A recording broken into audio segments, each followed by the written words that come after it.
Hi, I'm Sonnet with Sonnet's Garden Blooms, and I want to welcome you all to the 12 Days of DIYs. Today is episode 4, and it is a buffet makeover, a much needed buffet makeover. I have had this piece since I was in my early 20s. The top became damaged, so I put it into my workspace, and I've been using it as like a paint station. So at the beginning of the video, you are going to see lots of distress on the top of this piece and lots of paint. I decided I wanted to incorporate it into our living space, and I thought, what a perfect opportunity during the 12 days of DIYs. So I'm going to show you how I try a new painting technique where I take 3 paints and I do a blending. So today's giveaway, you are going to be able to win the 3 colors that I used in the buffet. So you could actually do this yourself or use all 3 separate. You're gonna win Bohemian Blue, Farm Fresh, and Mint Chip. And I love them all. I love how the piece turned out. I hope you guys all enjoy the video. To qualify for the giveaway, just remember, make sure you subscribe, you like this video, so give it a thumbs up, make a comment, and then share. My goal is to hit 10,000 subscribers by December 31st, so I need your help. All right, well, I hope you enjoy. Today's video is going to be this buffet makeover.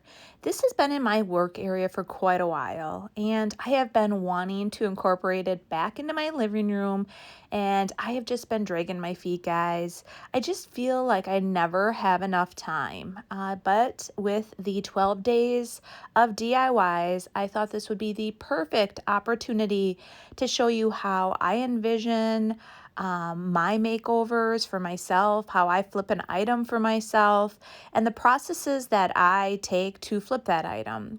So I'm going to bring you along for that. And then tomorrow's video, I am going to style this and then reincorporate this back into my living room area. Have you ever had a piece of furniture that you didn't know what to do with? Well, that's this piece.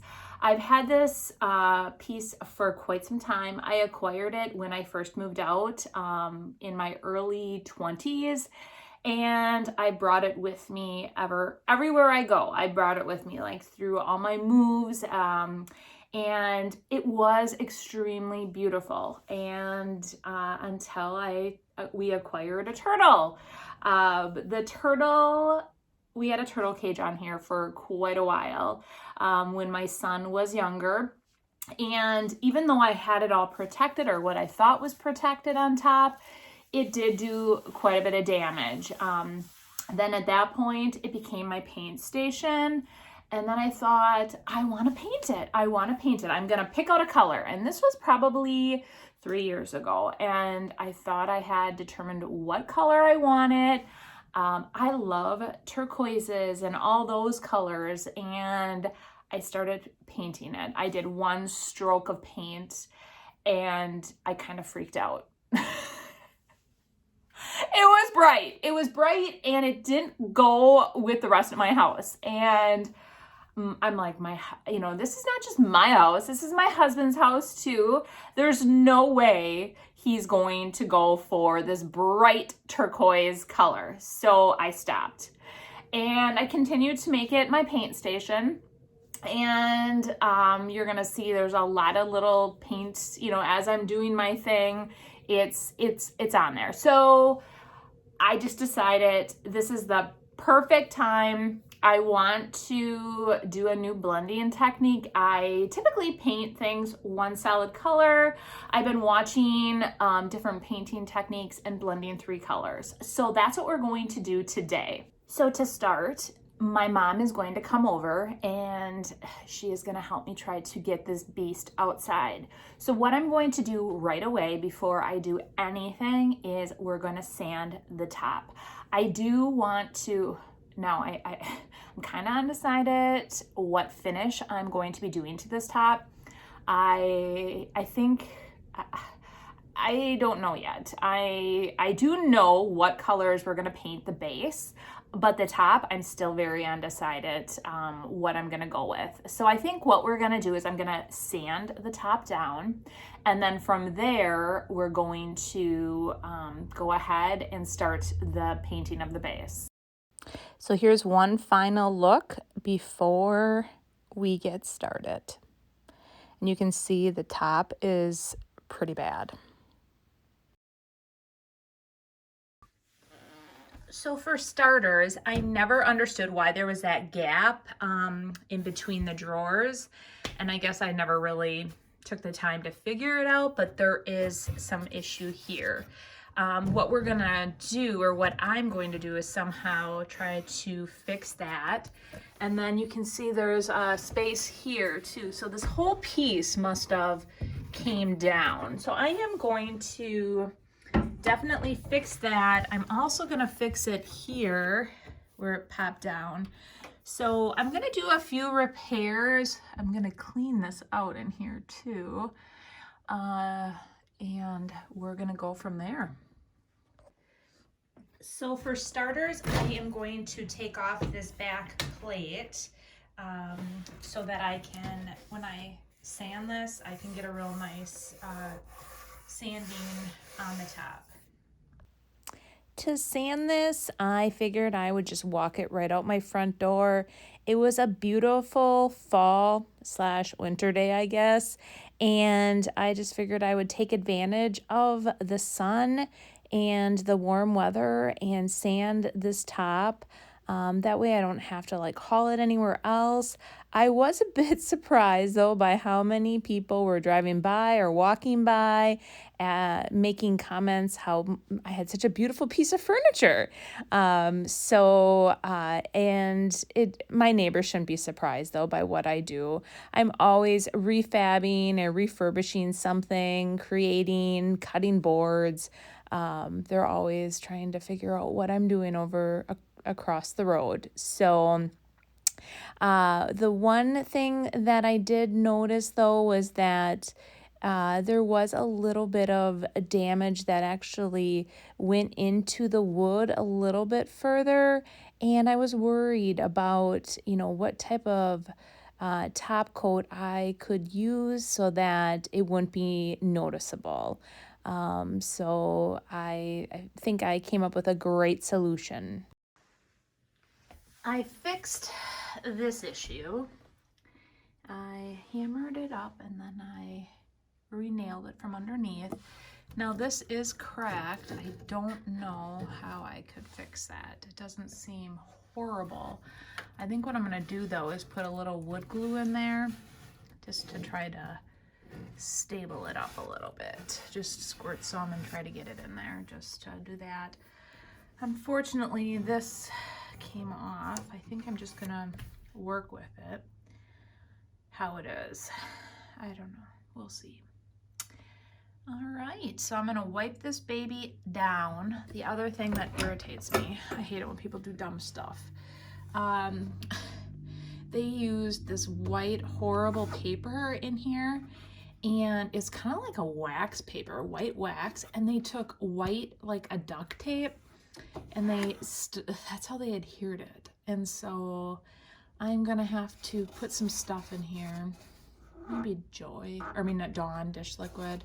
Dawn always works through all that, I don't know. And then I'm gonna paint the inside of the cabinets too. So, all right, let's get started. So I ran to the hardware store. I was going to get the gel Java stain that I absolutely love it. It's one of my favorites. But then I saw this and it was called Kona. And I thought, I was very drawn to it. And I just thought, let's try that versus the gel Java stain. It has a very, I guess, similar look, but the gel Java stain is real, you can do several layers of that and get it really like thick, I guess is the way to put it. I like this because the grain, you can still see a bit of the grain of the wood, and that is kind of what I was wanting to go for, and yet cover up any of those water stains or the water damage that happened or occurred in the wood. I just cannot believe the transformation. I mean, honestly, I looked at the before pictures and then the after, and I can't even believe it's the same piece. And why did I wait so long? Okay, guys, I don't know why I'm nervous about this, but whenever I try something new, I do get a bit nervous. So what I'm going to do is I'm going to do the base, and the base will be farm fresh. And then I am going to then come in and I'm going to start blending in. I'm going to do on the edges bohemian blue, and then in the center I'm going to add a little mint chip to like just try to make it a little bit lighter, possibly in the middle. If anything, I'm not liking how the lighter is happening, I am going to stick with just these two for sure. I watched a technique where you start off, really you're supposed to start with the lightest color, but I want to start with this color as the base, and then I'm going to add this on the edges and blend it, and then bring this in the middle. So I'm gonna, hopefully, we're gonna start with the drawers. And I found, so I'm gonna show you. I took off, honestly, I don't know what actually happened here. It makes me like, but it's not like you can see it. But anyway, so I took off the handles, and these, no matter what, I cannot get off. I do not know what's going on here. So we're gonna paint over them. And then I ended up finding, it's called Buff and Rub, and I'm gonna take the handles and make them more of like a gold. So if anything, I might wet distress these back and then do the Buff and Rub on there at the end if I can. So we'll see how that all happens. I'm just gonna probably go around them and then just wet distress them back. But so let's start. But I wanted to show you guys too, I fixed it. There was that big, huge gap before, and now there's not. So I'm pretty excited about that, that I was able to go ahead and fix the bottom of this. So let's start painting, and we're gonna start with Farm Fresh first. So for starters, I learned a few things with this blending technique that I want to tell you guys about. Number one, what I did here is I just painted the drawers, and I thought I would start there because I was scared. I'll admit it, I was really nervous about this, and I thought, okay, I'm gonna just start with these two drawers, see if I can get these all blended right, and then I'll move on. Well, number one mistake, I should have done 2 coats. I did not realize that with the DIY paint and the blending of multiple colors, you just need a really good base coat to do the blending. So if I can recommend anything to you, I would definitely say number one, have 2 coats of paint. Coat your entire piece. Don't just start off with little areas. Just get that whole coat or that base down and then go from there. So I would recommend that you pick up one of these misting bottles. I am going to possibly start offering them on my website if I can find them at a decent wholesale price. Honestly, they are amazing. It makes the whole blending process so much easier. So that is tip number 2. Tip number 3 is if you do have an older piece like this, or I guess any wood piece, there could be possibly bleed through from the wood, from the stain, and I would just highly recommend going and using a clear coat on it prior to using the any paint. And you are going to see that some bleed through came through, but I actually liked it. And the reason I did, it made it look aged. And that's kind of, I didn't have to use any waxes or anything like that, because the actual bleed through made it look a little distressed and aged. In the end, I really did love how this all turned out. But yes, I would definitely recommend the base coat with the two colors. And then how I'm doing this here is I'm adding the outside color, the darker color, and I'm blending in the lighter color, the Farm Fresh. So the Bohemian Blue is on the outside, then the Farm Fresh, and then I used Mint Chip. And I loved how these all blended together, and I definitely did love the outcome. And what I would also recommend is just starting on like the edges like this, and then moving your way to the center. So that is really how I came up with the effect that I did with this makeover. So right before I decided I was going to do my buffet flip, I had watched another YouTuber, and she uses this stuff called Buff and Rub. And she uses it on metal pieces to change it up on all these old vintage items.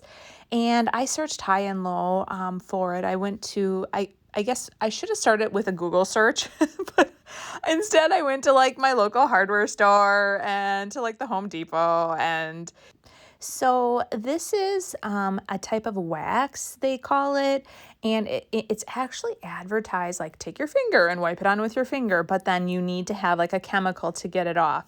So I just used an old brush and brushed it on, and then I just tossed the brush afterwards. I didn't even worry about cleaning it off, but yeah, just did one coat, and the coverage was amazing. It did not wipe off afterwards. It held up.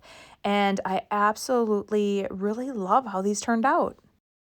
So I wanted to show you this because if you look, you can see when I sprayed that you could then see the wood underneath.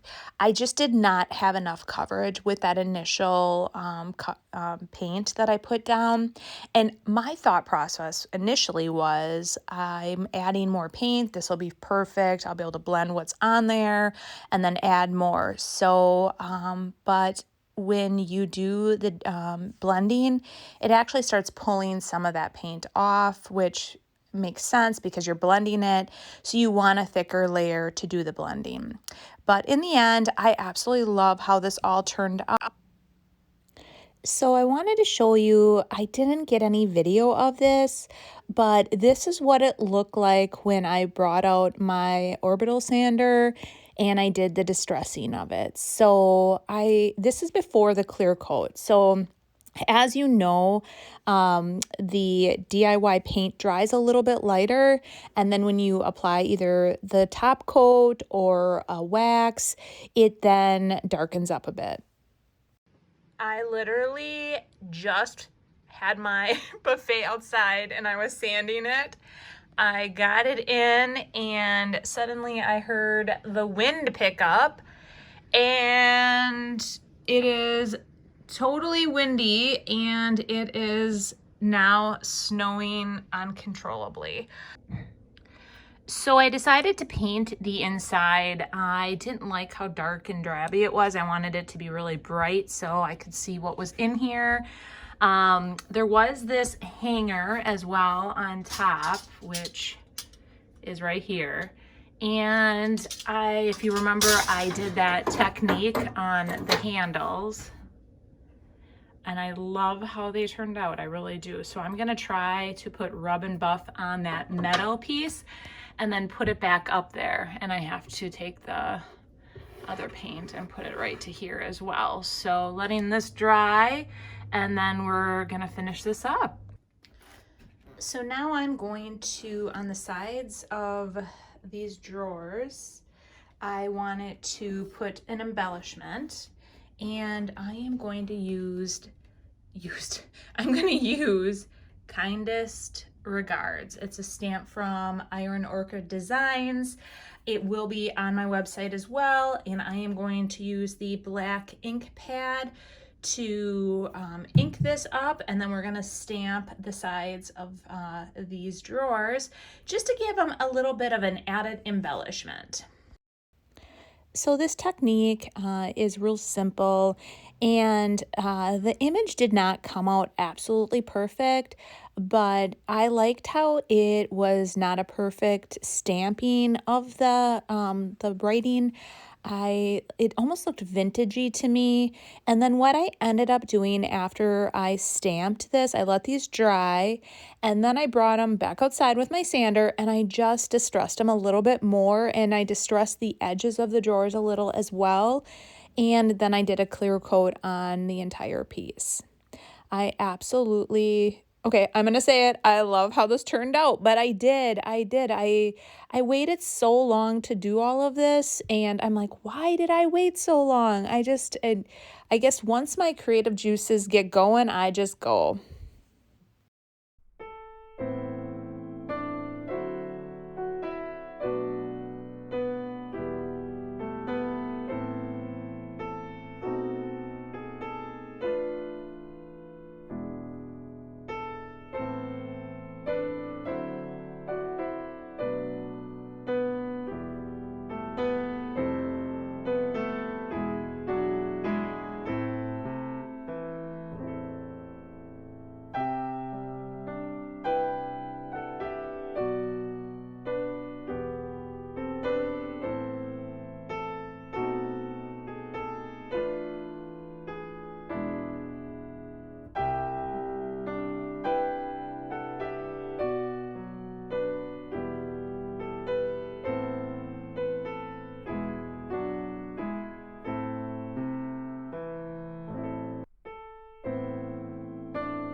So wasn't the transformation just outstanding? Honestly, I cannot believe how different it looks. I love it, and I think it's gonna look amazing in our living space.